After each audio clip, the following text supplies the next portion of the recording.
আসসালামু আলাইকুম ওয়া রাহমাতুল্লাহি ওয়া বারাকাতুহু নাহমাদুহু ওয়া নুসাল্লি আলা রাসূলিহিল কারীম আউযু বিল্লাহি মিনাশ শাইতানির রাজীম বিসমিল্লাহির রাহমানির রাহিম লাকাদ কানা লাকুম ফি রাসূলিল্লাহি উসওয়াতুন হাসানাহ সাদাকাল্লাহুল মাওলানাল আযীম ওয়া সাদাকা রাসূলুহুন নবিয়্যুল কারীম। সুপ্রিয় দর্শক মণ্ডলী, কাছে দূরে, দেশে এবং দেশের বাহিরে যে অবস্থান থেকে চোখ রেখেছেন নিউজ 24 এর লাইভ অনুষ্ঠান ইসলাম আমরাকে দেখার জন্য আপনাদের সকলকে ধন্যবাদ জানাচ্ছি, মোবারকবাদ জানাচ্ছি।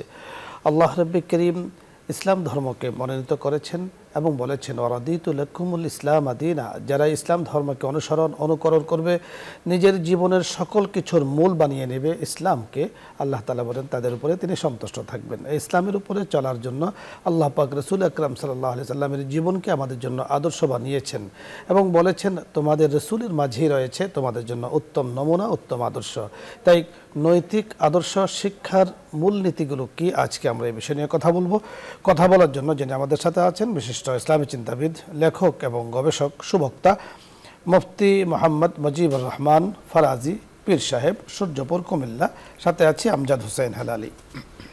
আসসালামু আলাইকুম। ওয়ালাইকুম আসসালাম ওয়া রাহমাতুল্লাহি ওয়া বারাকাতুহু। মুফতি সাহেব কেমন আছেন? আলহামদুলিল্লাহ, আপনি কেমন আছেন? আলহামদুলিল্লাহ, আল্লাহ তাআলার মেহরবানিতে খুব ভালো আছে। আজকে আপনার কাছে আমরা শুনবো যে নীতি নৈতিকতা অত্যন্ত গুরুত্বপূর্ণ একটি বিষয়। একটি সমাজ পরিচালনায়, গৃহ পরিচালনায়, রাষ্ট্র পরিচালনায় নীতি নৈতিকতার মূল্য অনেক অনেক বেশি। যেখানে নীতি নৈতিকতা আছে সেখানে ইনসাফ কিন্তু আছে, আর যেখানে নীতি নৈতিকতার বালাই নেই সেখানে কিন্তু অপরাধ সংগঠিত হয়। আপনার কাছে আমরা এই সম্পর্কে বিস্তারিত শুনবো। আলহামদুলিল্লাহ, নীতি নৈতিকতার দিকে লক্ষ্য করলে আমাদেরকে মহানবী সাল্লাল্লাহু আলাইহি সাল্লামের দিকে ফিরে যেতে হবে। রাসূলুল্লাহ সাল্লাল্লাহু আলাইহি সাল্লামের তিরুদানের পরে একদল সাহাবায়ে কেরাম আয়েশা সিদ্দিকা রাদিয়াল্লাহু তাআলা আনহার নিকট গেলেন, যে বললেন যে রাসূলুল্লাহ সাল্লাল্লাহু আলাইহি সাল্লামের নীতি সম্পর্কে জানার জন্য, নৈতিকতা সম্পর্কে জানার জন্য, আদর্শ সম্পর্কে জানার জন্য।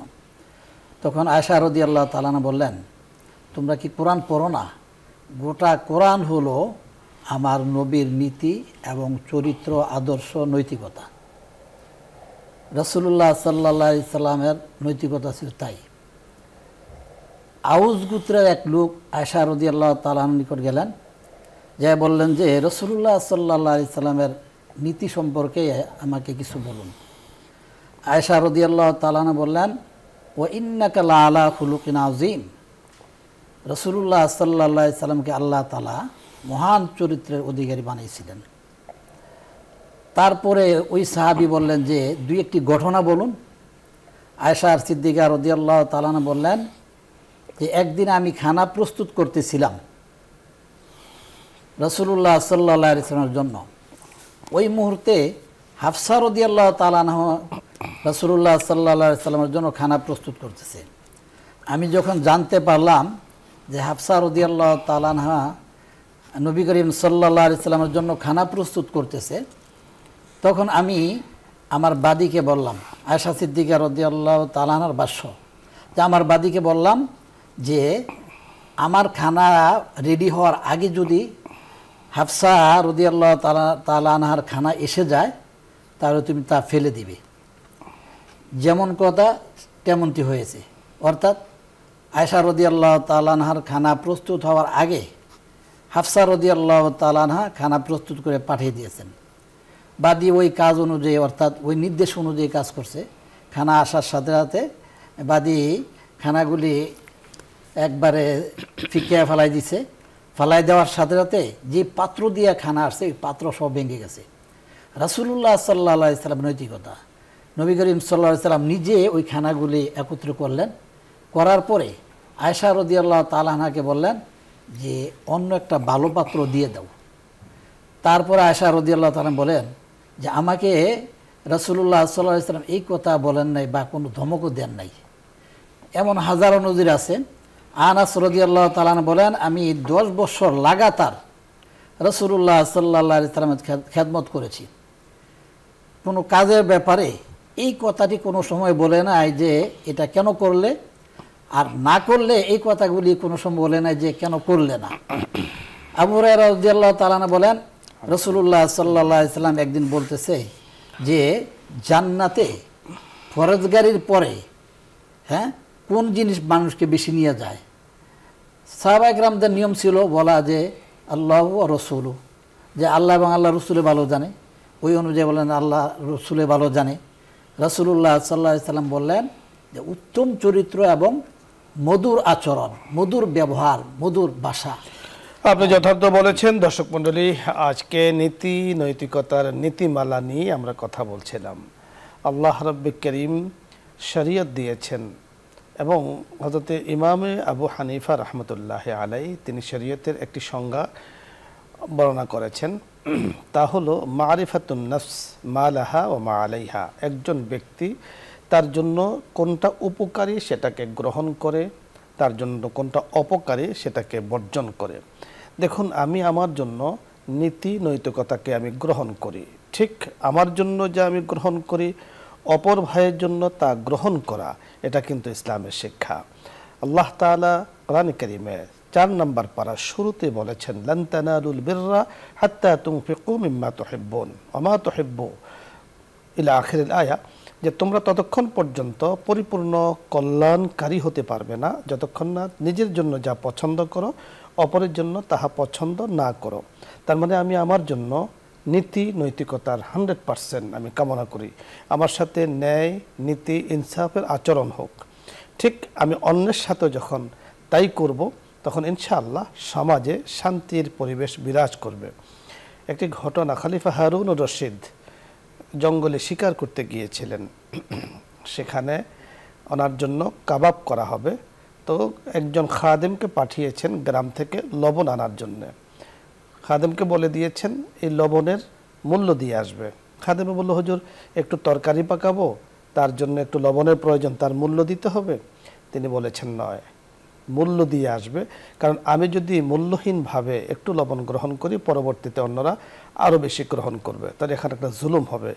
যেই জায়গাতে নীতি নৈতিকতা আছে সেখানে জুলুম থাকে না, যেখানে নীতি নৈতিকতা না থাকে সেখানে জুলুম থাকে। আল্লাহ রাব্বুল করিম আমাদেরকে বোঝার তৌফিক দান করুন। আলোচ্য বিষয় নিয়ে যদি আপনাদের কোনো কিছু জানার বোঝার থাকে অথবা কোনো মাসলা মাসাইল নিয়ে কোনো প্রশ্ন থাকে আপনি প্রশ্ন করুন, আমরা কোরআন ও সুন্নাহর আলোকে কথা বলবো ইনশাআল্লাহ আল্লাহ তাআলার তৌফিকে। প্রথমে যিনি আছেন, আসসালামু আলাইকুম ওয়া রাহমাতুল্লাহ। দর্শক নাম বলে পরিচয় দিয়ে প্রশ্ন করুন। আসসালামু আলাইকুম। ওয়ালাইকুম আসসালাম। জি হুজুর, আমার আপনি বলছেন আমার স্বামী বিছানায় পড়েছিল, টিভির ভলিউম কমিয়ে কথা বলুন। কাফারা দিতে হবে, সে কাফারাটা আমি একবারে দিতে পারতেছি না, মাসে মাসে দিব, অসুবিধা হবে? কোনো সমস্যা নেই, বুঝতে পেরেছেন। অসুস্থ ছিল, স্বামী ইন্তেকাল করেছেন, আমাদের কাফারা দিবে। আলাদা দিলে তো কোনো সমস্যা নেই। আদায় করা হলো কথা, যখন যতটুকু পারেন আদায় করে নেওয়াটাই আপনার দায়িত্ব। পরবর্তী দর্শক, আসসালামু আলাইকুম ওয়া রাহমাতুল্লাহ। ওয়ালাইকুম আসসালাম হুজুর। জি, প্রশ্ন করুন। আসসালামু আলাইকুম। ওয়ালাইকুম আসসালাম, আপনি প্রশ্ন করুন। আমার তো উমরা করে তৃপ্তি হলো না, আমাকে আরেকবার একটু নিয়ে যাবেন আপনার সাথে করে? ইনশাআল্লাহ, ধন্যবাদ আপনাকে। আসলে উমরা সত্যি চমৎকার একটি বিষয় আপনি জানতে চেয়েছেন। দুনিয়াতে অনেক কিছু আছে, সেই জায়গার দুনিয়াতে অন্যান্য জায়গায় যেগুলো আছে মক্কা মদিনা ছাড়া সেখানে একবারে বেশি দুবার যাওয়া যায় না। মনে হয় যে আমি তো গিয়েছি, আমি সেখানে দেখেছি, আমি কতবার যাব, সেখানে তৃপ্তি সেখানে শেষ হয়ে যায়। কিন্তু হারামাইন শরীফাইন আল্লাহ পাক এত বরকতময় করেছেন, যতই যায় ততই যেতে মনে চায়। একটা আকর্ষণ আছে যে চুম্বকের মতো টেনে নিয়ে যায় মোমেন্টকে। আমি দেখেছি, আমারও যখন আমার কাছে কেউ দোয়া চাইতে আসে, হুজুর একটু দোয়া করবে, উমরা যাচ্ছে, তাই আমি আমার মানে চিন্তা ছাড়া প্রস্তুতি ছাড়া আমি বলে দিই যে আমি ইনশাল্লাহ আমরা যাবো, আপনার সাথে যাবো, এইভাবে মানে অটো চলে আসে। আসলে আপনি একবার গিয়েছেন, সেখানে বারবার যেতে মনে চায়, মন টানতে থাকে। আল্লাহ তাআলা আপনাকে বারবার নেওয়ার তৌফিক দান করুন। আমরাও নিয়ত করেছি আল্লাহ তাআলা যেন আমাদেরকেও বারবার যাওয়ার তৌফিক দান করুন। তামাম জাহানের উম্মতে মুসলিমা তারাও যেন সে পবিত্র জায়গার সাথে সম্পর্ক করেন, বারবার যাওয়ার তৌফিক দান করেন। হামে অশরাকে কাবা কর খোদায়া, আল্লাহ আমাকে কাবার আশিক বানিয়ে দাও। চমৎকার। পরবর্তী দর্শক, জি আসসালামু আলাইকুম ওয়া রাহমাতুল্লাহ।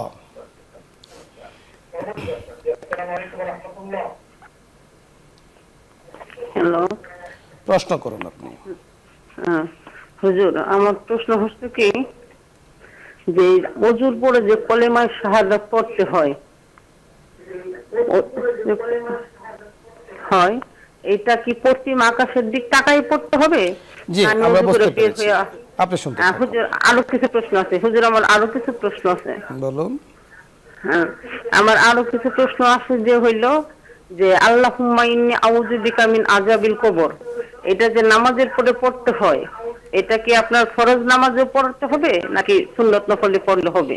জি, আর এই যে 33 বার সুবহানাল্লাহ, 33 বার আলহামদুলিল্লাহ, 34 বার আল্লাহু আকবার, এটা কি ফরজ নামাজের পর পড়তে হবে নাকি পুরো নামাজটা শেষ করে আমি পড়তে জি, পারবো? আমরা বুঝতে পেরেছি। তিনটি প্রশ্ন এসেছে। কালিমায়ে শাহাদাত ওযুর পরে কিবলা অথবা আকাশের দিকে তাকিয়ে কিবলামুখী হয়ে পড়াটা কি জরুরি, না যে কোনো ভাবে পড়লেই হবে? আসলে উনি যে প্রশ্ন করেছে সবগুলি নফল, এগুলি ফরজের মতো না। পড়লে অনেক সওয়াব পাবে, তবে যদি সম্ভব হয় উপর তাকাবে, আর সম্ভব না হলে তাকাবে না, আর মনে থাকলে করবে, কিন্তু পড়াটা উত্তম, পড়তে হবে আর কি। ওপরের দিকে তাকানোটা আহসান, উত্তম। অতি উত্তম যদি আপনার সম্ভব হয়। আপনি যেখানে থাকেন, আপনি খোলা আকাশের নিচে থাকেন আর ঘরে থাকেন, যেখানে থাকেন উপরের দিকে তাকিয়ে কিবলামুখী হওয়া যদি সম্ভব হয়, শাহাদাত আল্লাহ আশহাদু আল্লা ইলাহা ইল্লাল্লাহ, শাহাদাত আঙ্গুলি দিয়ে আপনি এভাবে আল্লাহ পাকের একাত্মবাদের স্বীকৃতি আপনি প্রদান করছেন। অত্যন্ত চমৎকার। আল্লাহুম্মা ইন্নী আউযু বিকা মিন আযাবিল কবর। ফরজের উপরে পড়তে পারে বা সব শেষ করেও কোনো পড়তে সময় পারে, পড়া কোনো অসুবিধা নেই। আর তাসবিহে ফাতিমি নামে যে তাসবিহটা আমাদের কাছে পরিচিত, ফরজ নামাজের পরে পড়া এবং অত্যন্ত গুরুত্বপূর্ণ একটা আমল কিন্তু এটা। আল্লাহ রাসূল সাল্লাল্লাহু আলাইহি ওয়াসাল্লাম হযরত ফাতেমা রাদিয়াল্লাহু তাআলা আনহাকে এই আমলটি দিয়েছেন এবং বলেছেন যে এই আমলটা দুনিয়াতে অনেক অনেক কাজ থেকে উত্তম এবং দুনিয়ার অভাব অনটন আল্লাহ তাআলা দূর করে দিবেন। পরবর্তী দর্শক, জি আসসালামু আলাইকুম ওয়া রাহমাতুল্লাহ। হ্যালো, আসসালামু আলাইকুম। ওয়ালাইকুম আসসালাম। হুজুর, আমি চট্টগ্রাম থেকে বলতেছি। বলুন। শুক্রবারে জুম্মার দিন কি রোজা থাকা যায়? রোজা আরেকবার বলুন। শুক্রবার দিন রোজা থাকা যায়, নিয়ত রোজা? জি জি, আমরা বুঝতে পেরেছি, আপনি শুনতে থাকুন। আসসালামু আলাইকুম। জি, কোনো অসুবিধা নেই, আরো উত্তম, যেহেতু নফল রোজা, শুক্রবার দিনেরও ফজিলত ভালো আছে। সমাজে একটা কুসংস্কার আছে যে হ্যাঁ শুক্রবার দিন আবার কিভাবে রোজা রাখবে। হ্যাঁ, শুক্রবার দিন রাখবে। আমাদের নবী সাল্লাল্লাহু আলাইহি সাল্লাম তো প্রতি সোমবার রাখতেন, হ্যাঁ বৃহস্পতিবার শুক্রবার এগুলিতে রাখতে পারেন, কোনো সমস্যা নেই। মানে সমস্যা হলো ওই জায়গাতে কেউ যদি শুক্রবার যেহেতু বরকতের দিন, আলাদা বরকত হাসিল করার জন্য মনে করছে যে শুক্রবারে আমাকে রোজা রাখতেই হবে, এই ধরনের ধারণাটা হলো নিষেধ।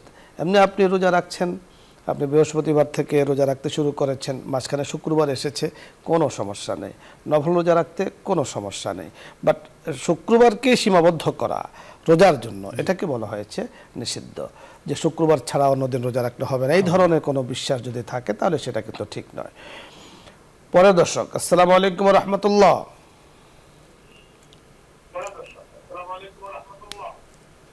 ওয়ালাইকুম আসসালাম। আসসালামু আলাইকুম। ওয়ালাইকুম আসসালাম।